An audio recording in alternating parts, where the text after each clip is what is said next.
Do we all start out the same? Sweet little baby, cozy in our mother's womb? Yes, we do, except for the fact that our DNA and the circumstances in which we are born into are different for every single one of us. We all grow up and we start to have these grandiose ideas of what our happy looks like. Searching for the idealistic life that we subconsciously build for ourselves and for the people around us. And regardless of the outcome, in every single chapter, in every single season of our life, we all want to make a difference. We all want to be seen, and we all want to know that we have a purpose. And at one point in our early childhood, we get asked, what do you want to be when you grow up? This is my sweet little Stella. This was her May graduation at preschool this last May, actually. And she states she wants to be a doctor. I sure hope so. And there's many other kids in her classroom that were holding up signs that said firefighter, police officer, teacher, all of the hero careers. What you do not hear these 6-year-old kids saying is that when they want to grow up, they want to be an orphan or an alcoholic or an addict or a felon, divorced or depressed. When I grow up, I want to be a quadriplegic that became a quadriplegic in a tragic football accident my senior year of high school. When I grow up, I want to go to a dead-end job, 40 to 50 hours a week, and be surrounded by coworkers who poke fun at me. And what they don't realize is that I have already lost all hope, and I will die of suicide by the age of 28. And when I grow up, I want to be a nurse, and I want to be a mama too, and I will be a widow by the age of 34 because my husband and my son were hit by a teenager who was texting and driving. I know that these are all super heavy, but these are all near and dear to my heart. These are stories that have actually been told to me, and they're people that I know. What was your sign at 6 years old? Maybe you're doing it, and honestly, that is so fantastic. I truly applaud those of you in the audience that are doing your dream. Most of us, however, life-altering circumstances happen, and our dream is not coming true. And I know because I am one of them. My 6-year-old dream, oh man, I was going to graduate from the Air Force Academy, and I was going to be a decorated, kick-butt fighter pilot. And I was going to marry a hot, high-ranking airman. And I was going to have 3 kids and a dog, and I was going to travel the world. But my actual sign states this. Due to a sports injury my senior year of high school, my Air Force dream was completely crushed. So I did the next best thing, and I went to Mankato State. I graduated with my elementary education degree, and in May of 2004, I was searching for my white picket fence, my happy life. And I was married 6 months later. And in 2008, we were living in Colorado Springs, and I realized that the individual that I was married to, our marriage was very toxic and was very abusive. And so I needed to get home by my 3 older brothers and to my parents that I loved dearly because I knew if I got back by family, I was going to be okay.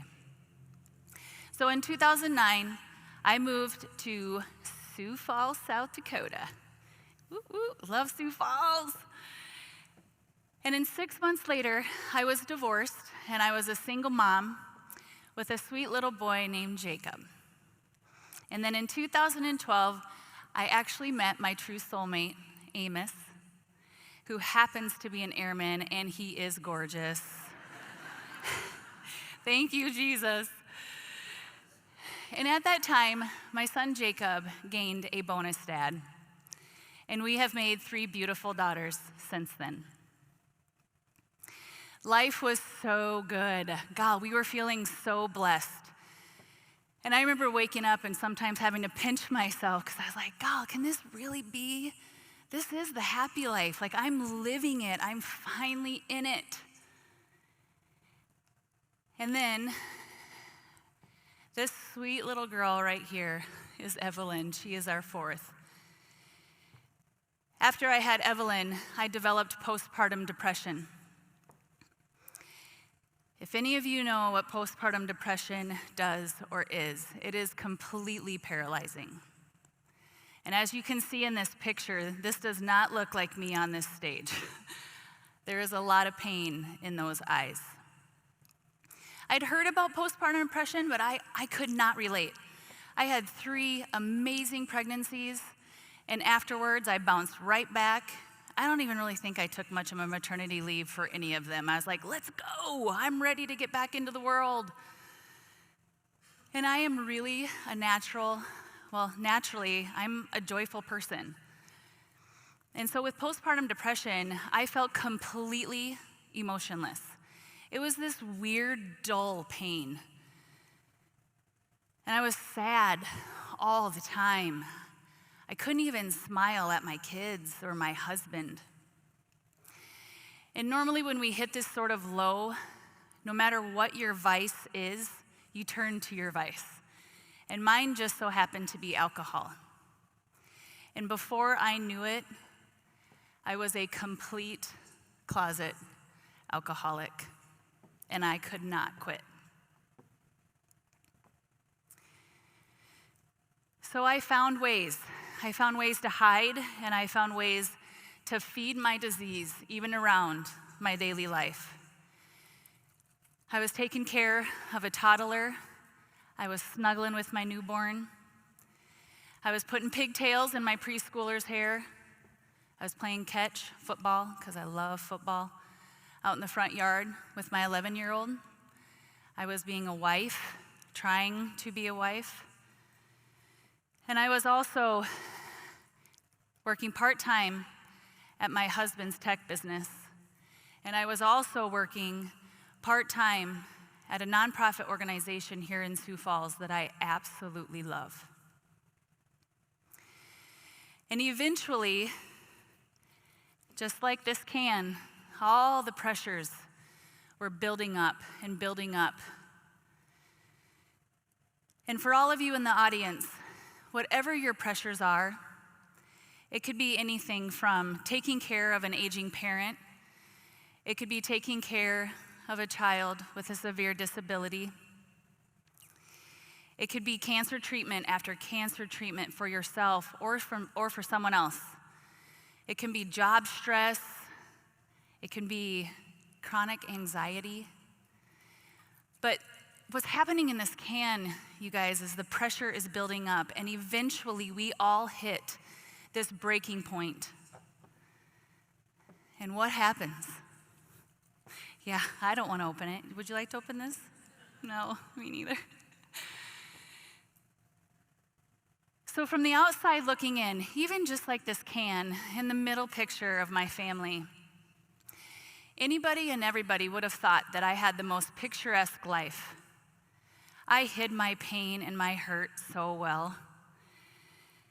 All my friends and my family and my community leaders, or the community leaders, they didn't know what was going on. I would hear from people. I would show up at chamber mixers, and I would show up at events, and I would hear from some of you actually in this room who have come to hug me already, would say, gosh, you are such a bright light. Every time you walk into a room, you just light it up. Or your energy is so contagious. And the truth was, you guys, that I was completely dying inside. Very few people knew, and some people did confront me with just a simple, gentle nudge. And I would do absolutely everything to push them away. I would avoid them. I did not want them to figure me out. And so I was familiar with this playbook. I had seen what happens to a family with alcoholism under the same roof. I'd seen the hurt and I'd seen the pain, especially growing up in my immediate and my extended family. And that was not going to be me. I was not going to cause continuous pain and false hope and be in a constant just chaos in my house. I was not going to do that to my kids and to my husband. So, on December 5th of 2019, I had decided that my family was better off without me.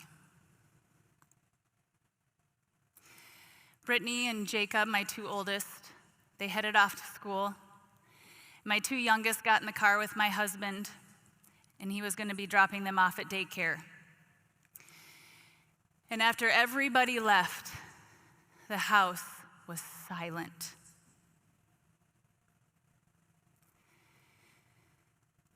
So I sat and I wrote my letter, and I wept. And as I sat on the edge of my bed going through the laundry list, man, was there a laundry list. It was just over and over all the pain and all the guilt and all the suffering that I had done, embarrassment, things that I had caused that had caused myself embarrassment and people around me. It was all the validation that I needed to follow through with my exit strategy. So I was heading straight out that front door, and I was going to go buy 2 to 3 bottles of vodka, and I had some pills set aside.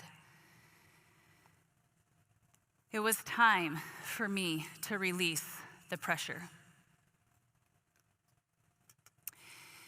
Before I could get out the front door, my husband came walking back through the front door.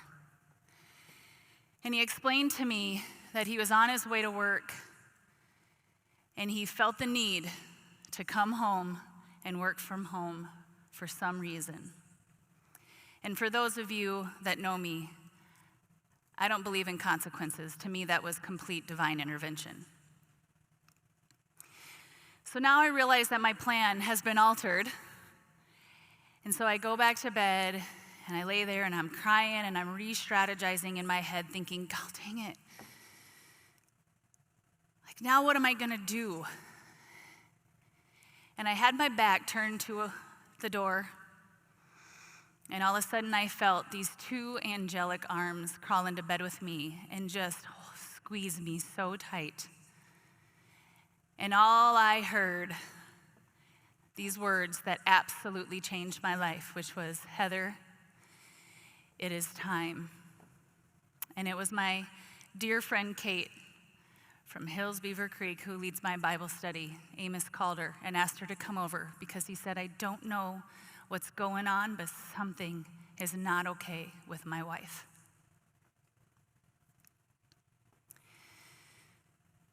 So the 3 of us sat at our house, or in my living room, and all the lies and all the betrayal and all the guilt came pouring out of me.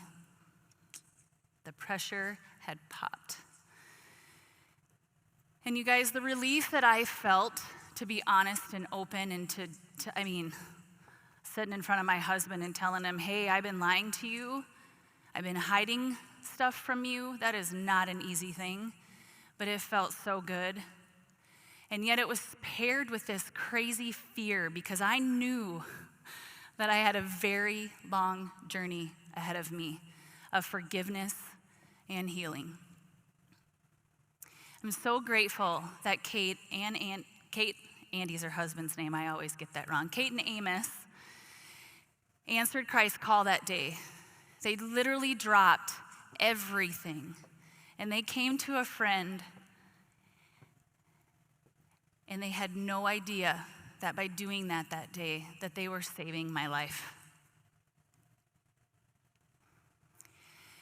With everything that was going on in my heart, I had also had the realization that I had just openly admitted to two people that I can't get away from that I have a problem. Am I going to have to quit for good? Because the truth is, I have not gone without alcohol since my very first drop when I was 16. My family is just like so many other families in America, where we have alcohol at every single celebration, every baptism, every wedding, get a hangnail, whatever. Like, we have alcohol at everything. And there is nothing wrong with that. The difference between other families or my family is that we actually have a generational curse of alcoholism and mental illness in my family. And we have quite a few of us that are still suffering. A lot of my extended family is still suffering from alcoholism. And I'm kind of tired of going to funerals. We have been to 3 of my uncle's funerals. We've been to an aunt's funeral and multiple other people from my extended family. And you know, I knew it was in my DNA. I knew it was in my DNA. But I wasn't going to admit it because I didn't want to live without it. I did not know how to live without alcohol. And again, if you admit something, all of a sudden you have this label on you and the judgment that you feel from others. I mean, I'm standing in front of all of you right now admitting something that is very hard. You know, I was exposed from December 5th to December 17th, and there was no going back. And so I made the very hard decision to meet with some of my closest friends, all of my immediate family, and my boss, and explain to them that I was voluntarily going to be going away for 30 days to an inpatient treatment center. And their responses were all over the board. Some of them were actually completely surprised because they really had no idea. I had others who were relieved.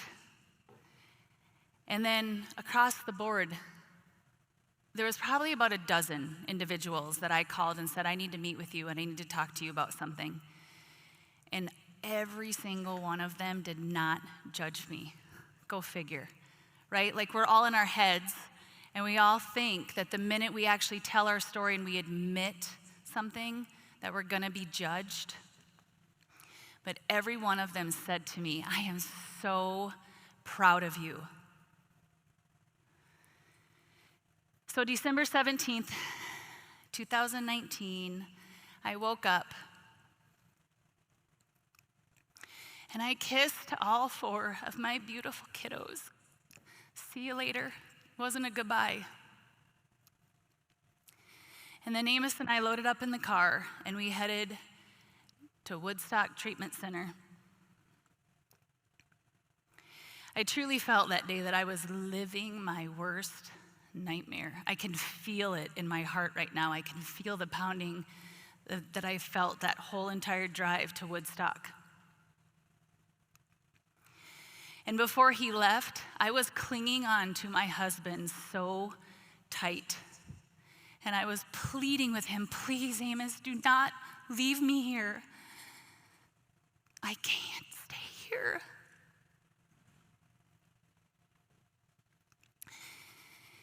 Treatment was one of the hardest things that I have ever done, but it is the best thing that I could have ever done for my family and honestly for this community.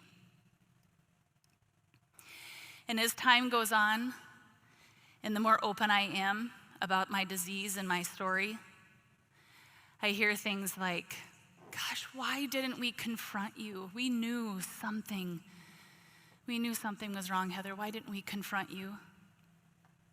Or we were going to do an intervention. My family said we were going to do an intervention over Christmas. But Christmas falls after December 5th. There were a couple others who said, God, I am so glad to hear you say this because I actually feared getting on social media and seeing that something really bad had happened to you. I am being as open and honest as possible about my experience because there are too many lives that are lost because we all tiptoe around not wanting to offend or make somebody feel uncomfortable. And y'all, we need to get uncomfortable. I am not proud about my past at all. It's actually still pretty embarrassing, and it's still fresh. We're talking 2019. But y'all, I am not ashamed. I am not ashamed of my story or my past or who I am, because God is absolutely using my story for His glory, and it is a blast. My new sign is advocate, educator, speaker, redeemed alcoholic. Just like the others who've been standing on this stage today and saying, I would never have guessed that I'd be standing on this stage, I am also following suit in that exact same scenario. And we all have a divine purpose. Each and every one of us in this room and everyone in this world has a divine purpose. It is truly our right to show it off to the world and gift it to the world. And I'm standing here I'm actually giving every single one of you permission to hold me accountable to my life purpose. These are the things that I want to do each and every day, and that is first and foremost, I want to glorify God in everything that I do. I want to share my story, and I want to give others permission to share theirs. I want to empower people to take back and live out that purpose, and encourage the world to ask meaningful questions and to pay attention, and smile and hug everybody, because those of you who know me in here, I come in hot and heavy when it comes to hugging. So if you're not a hugger, you might want to run the other direction. You know, this story worth doing, to share your story, it is so worth doing it. I encourage you to just start small. Just tell your story to someone that you don't know all that well, or even with a good friend, the stuff you haven't really shared before. And then email me, because I love people's stories. So my email is right here. Reach out, we'll grab coffee. So today I am standing here on this stage, 1,080 days sober. Thank you. Thank